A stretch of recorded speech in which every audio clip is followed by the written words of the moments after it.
Have you been recently diagnosed with cancer and are feeling completely overwhelmed? When I was first diagnosed, I felt really out of control of my own life.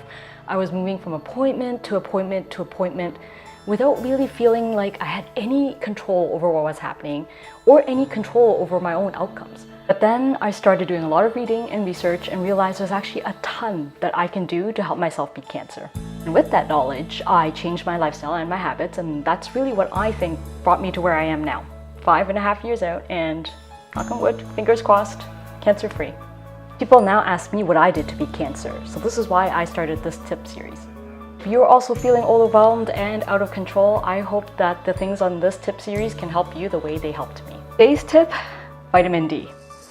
One of the first things I did when I got diagnosed was actually pick up a book called Cancer: 50 Essential Things to Do by Greg Anderson. And in it, he talks about taking 5,000 IUs of vitamin D a day if you have cancer. Greg also lists out all the research linking cancer and vitamin D. And his conclusion is pretty punchy. He believes that vitamin D supplementation can prevent 80% of breast cancers, 50% of all prostate cancers, and, get this, it can also help in making other cancer treatments more effective. When I read that, I was like, wow, no way!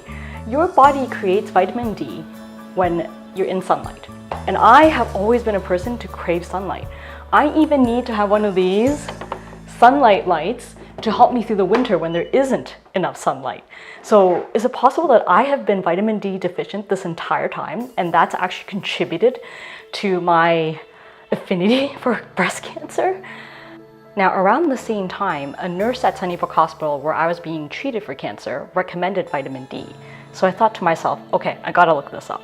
But of course, as usual, there's all these different opinions out there. The National Cancer Institute website and fact sheet says that there isn't enough evidence and research to link vitamin D to cancer. But if you go on the Canadian Cancer Society website, they say that there is some evidence that actually links vitamin D to the prevention of colorectal and breast cancer. And if you go on to breastcancer.org, they state that there is research and evidence suggesting that women with lower levels of vitamin D do have a higher risk of breast cancer. So when I read that, I was convinced I needed to go and try this out. First of all, I had breast cancer, so I think it was worthwhile trying. But the other thing is, I think this is as strong as the evidence gets. It's so hard for people to get really conclusive research done on things that we eat, especially when sunlight is a confounding factor. So I started taking around 3,000 to 5,000 IUs of vitamin D3 a day. And then I went to my doctor to get tested. And sure enough, even though I've been supplementing for a while, I still only ended up in the low end of the normal range for vitamin D3 levels. And so I've kept up the supplementation ever since. And of course, I can't prove to you or anybody else that this supplementation really helped me to fight cancer, but I am a very strong believer that it did.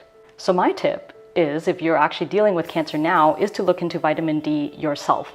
I'll leave all the links and the research that I have in the description so that you can check it out for yourself and talk to your healthcare team about it.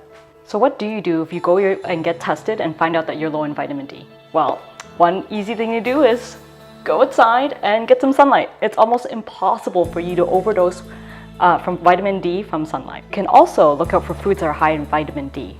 Those are things like egg, fish, and then milk, soy milk, and other things fortified with vitamin D. But honestly, the list is not very long, and that's why a lot of us are deficient, especially if we're living in more northern latitudes where, in the winter especially, the sunlight isn't very strong. That is why supplementing is a great idea. I personally love these drops. They're completely tasteless, and each drop contains 1,000 IU. So it's enough for one drop a day if you just wanted a light supplementation. These are also great for kids. I give them to them because it's tasteless, so you can add it to food. And I keep this in my kitchen so I just don't forget in my daily routine. If you are supplementing, just be careful because you can overdose on this type of supplement.